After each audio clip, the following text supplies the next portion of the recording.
Welcome to Bellapro, home of the birds. I'm very grateful you can join me, and I'm welcoming new viewers, especially in Buenos Aires. We have a good show. I want to talk about cranks. I don't want to get too technical. There are great YouTube videos on cranks, and I'm not trying to compete with those because those guys spend a lot of time going to a lot of math and cadence and power and all kind of stuff. We're going to keep it real simple. I have learned that most bicycles come with a 172.5 crank. This crank arm is the standard size you'll see on the typical bike. 3 years ago, I wouldn't have known any different and thought this was just the right thing for me. And when I bought the 180 on the Milwaukee replica, on the advice of my salesman, he said, oh, you need it for leverage, but he didn't take into account a 31-inch inseam and longevity and other factors. So when you are at the 12 and 6 o'clock position, your knee is as high as it's going to get, and your other leg is as extended as it's going to get. As you move forward, you develop your power stroke, and you get to the 3 and 9 o'clock positions, and this is your neutral position, okay? And then again to your highest and lowest position.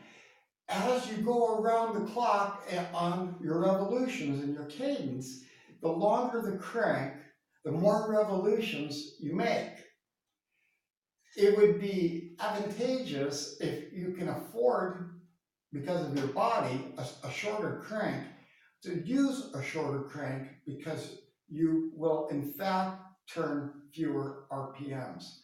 But your torque, power, you will still need to put that out. There are people who calculated that.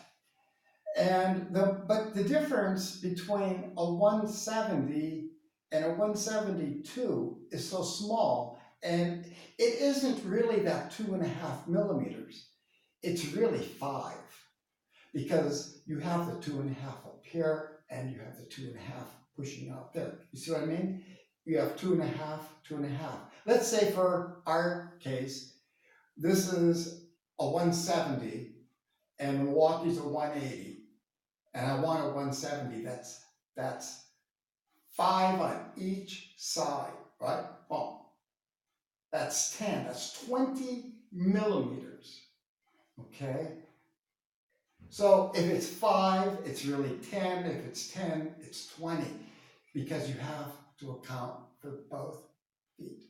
You see what I mean? So that keeps it simple. There is a simple formula that I found, and I think it works really well.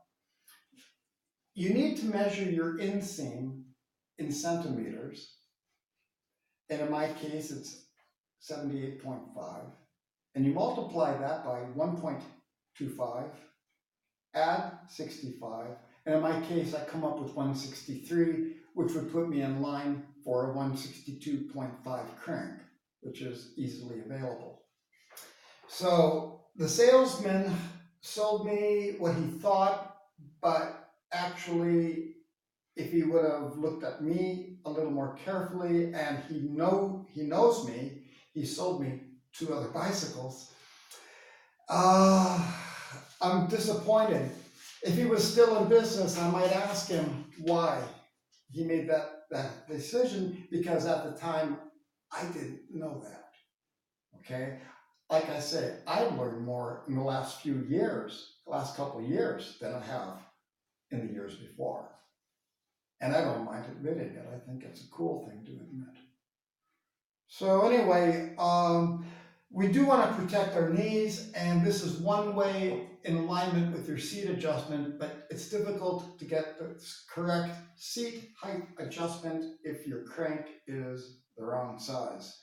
So it's something that I would really see a bicycle professional about, but the last bicycle professional didn't do me so well. So I don't know. Try the measurement. I'll leave it in the description, that little formula. Give it a shot. It might work for you. Thanks for watching.